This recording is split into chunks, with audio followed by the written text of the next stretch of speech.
नमस्कार, आप देख रहे हैं जी पंजाब हरियाणा हिमाचल। मैं हूं संदीप सिंह। आज वीर गाथा में हम मिलवाएंगे उस फौलादी जज्बे से जो बर्फबारी के बीच गोलीबारी झेल चुका है और अब खेल के मैदान में डटा है।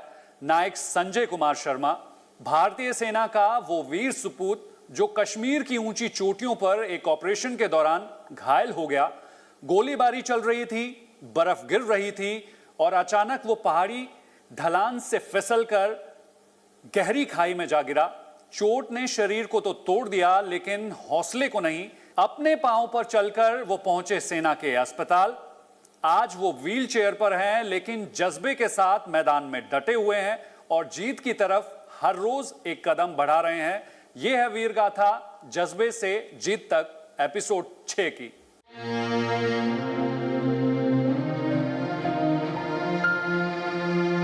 नायक संजय कुमार शर्मा, भारतीय सेना के उस जांबाज का नाम जिसने कई ऑपरेशंस में डटकर हार नहीं मानी।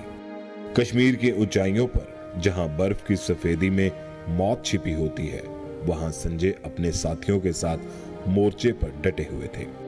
बर्फबारी हो रही थी, सामने से दुश्मन की गोलीबारी और अचानक एक फिसलन भरी ढलान से संजय और उनके साथी गिर गए गहरी खाई में।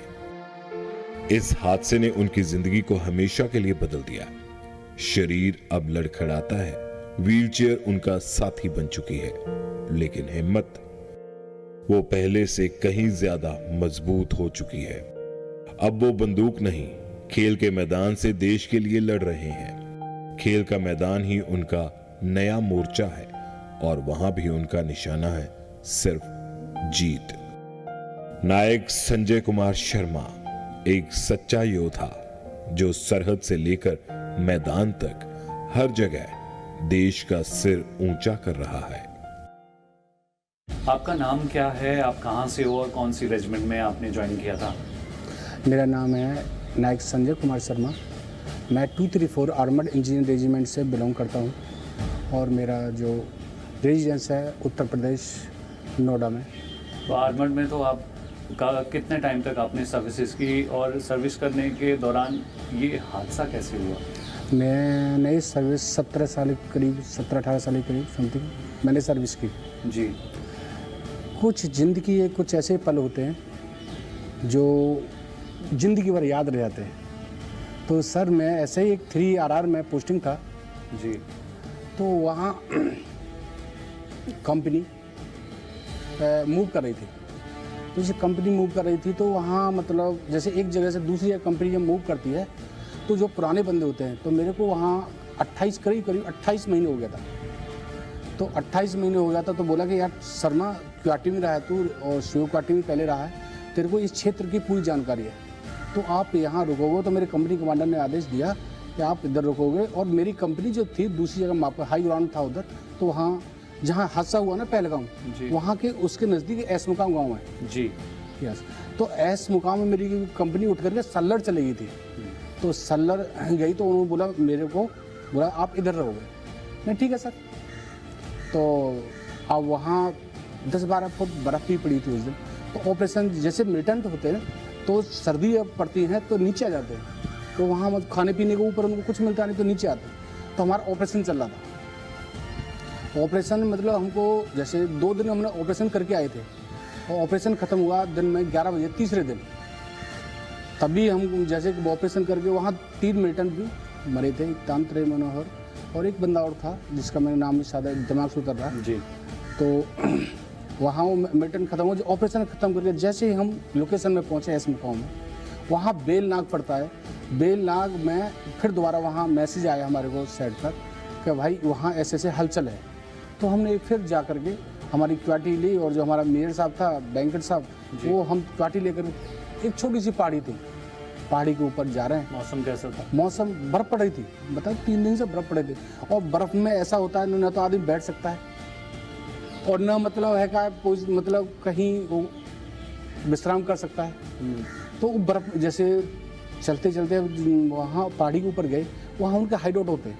तो वहाँ हाइडआउट से जैसे हमारे को फायरिंग आया, फायर आया तो एक बंदा मेरे गाइड चल रहा था, दूसरा भी एक मेरे गाइड चला, उसके बाद बैंकेट साहब थे जी। तो हमने पोजीशन ली उधर पोजीशन ली तो जो बर्फ के साथ पता चलता नहीं कहाँ गड्ढा है। बर्फ 10-12 फुट हो तो पता नहीं चलता ना कि कहाँ बर्फ है, कहाँ पहाड़ी, कहाँ गड्ढा है। तो एकदम समतल हो रखा था।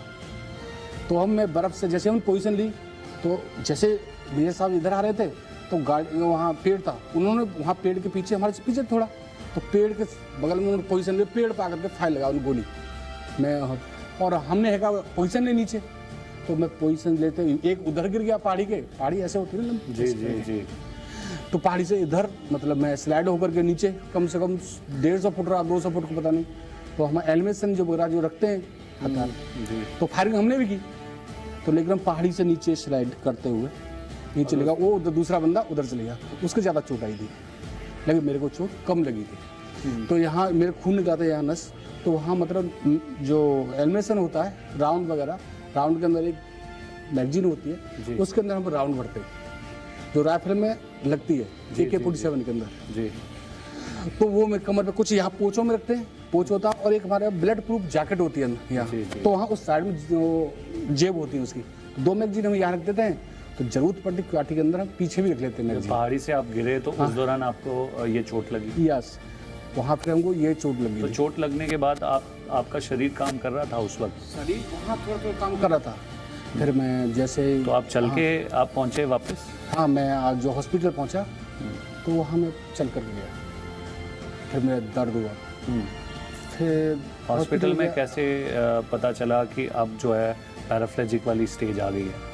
पैराप्लेजिक वाली स्टेज मतलब जैसे मैं दर्द हुआ ना तो मेरे को पैर मतलब जो जाम हो गया वगैरह, हाँ सुन्न हो गया। फिर मेरे को कुछ पता नहीं, फिर मेरे को लगा आज जिंदगी बदल गई, झंड हो गई। बोला यार अब शर्मा तू क्या करेगा। तो फिर मैंने जैसे वहाँ 8-9 महीने 1.5 साल 2 साल हॉस्पिटल में रहा। फिर मेरे को किसी बंदे ने बताया कि यहाँ एक पैराप्लेजिक सेंटर है मोहाली में जी। फिर मैं यहाँ सर्च करके फार्म वगैरह भरता, मैं यहाँ आया। तो यहाँ मैंने देखा, मैंने कि यार ये ज़िंदगी तो मैं जी सकता हूँ, मैं ये ज़िंदगी जी सकता हूँ कि ये लोग क्वार्टर प्लीज जाए, जैसे मेरे हाथ काम कर रहे हैं वो क्वार्टर प्लीज जाते।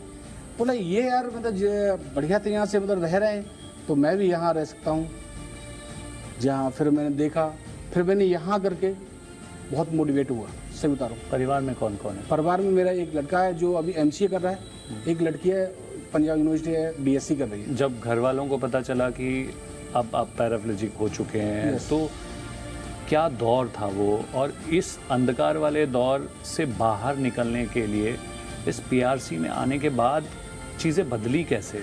हाँ सर, जब चोट लगी मेरे को तो एकदम परिवार अपसेट तो हो गया। मेरे भाई था वो MBA कर रहा था, उसका साउथ अफ्रीका से मतलब लेटर आया था, बोला उसको वहाँ ज्वाइन करने के लिए लेटर से, लेकिन वो अपसेट हो गया। बोला कि भैया को मैं छोड़ करके नहीं जाऊँगा। दोनों भाई मेरे साथ ही रहे हॉस्पिटल में, बहुत सेवा करी। आज भी मतलब मैं घर जाता हूँ तो मेरे भाई के लड़के पूछते हैं यार पापा, बड़े पापा बोलते हैं मेरे को, बोला पापा मैं यूरिन लेके वो डिब्बा लेके आऊँ, जो भी कुछ मतलब मेरी जरूरत पड़ती है आएंगे 10 मिनट में 15 मिनट में पूछेंगे। और मम्मी तो कम से कम, मम्मी और मेरी फैमिली और जो परिवार कम से कम 1 साल तक तो बहुत ज़्यादा अपसेट रहे। फिर रोए तो बोला एकदम ये हादसा हुआ कैसे। तो उस दौरान उस माहौल में और डिप्रेशन बढ़ता जा रहा था? लेकिन डिप्रेशन मेरे को मतलब यहाँ गया ना, डिप्रेशन मेरे को थोड़ा सा कम हुआ, लेकिन जब यहाँ रहा मेरे को जैसे लोगों को मैंने देखा, फिर यहाँ मैंने देख करके मैं बताया ड्राइव तो मैंने यहाँ गाड़ी चलाना भी सीखता हूँ, गाड़ी अपने परिवार को लेकर के। जब मैं घर गया तो मेरी मम्मी बहुत खुश हुई, बोली कि बेटा चल मेरा अपना बेटा मेरे पैर में खड़ा हो गया, पैर ही तो नहीं है हाथ तो है, चल अपने परिवार को अपने पार्ट तो लेगा।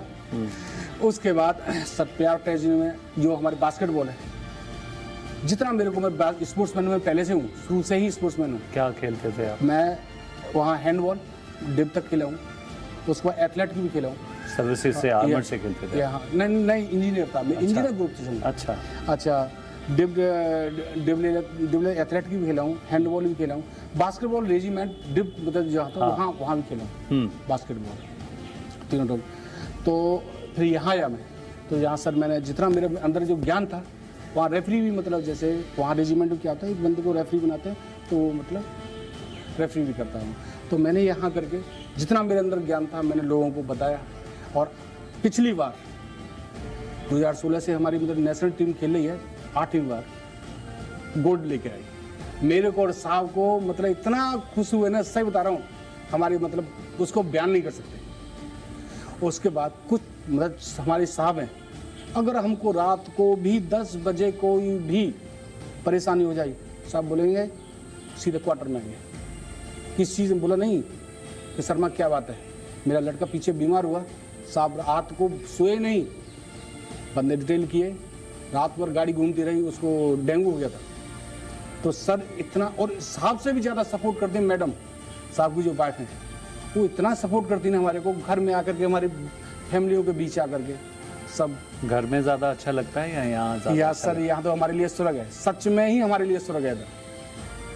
तो कई बार मन करता है कि अब मैं थोड़ा ठीक हो गया हूँ, अब मैं चीज़ें मतलब नॉर्मलाइज तरीके से करना शुरू कर चुका हूँ, तो अब Yes. उस हिसाब से गांव वापस जाया जाए।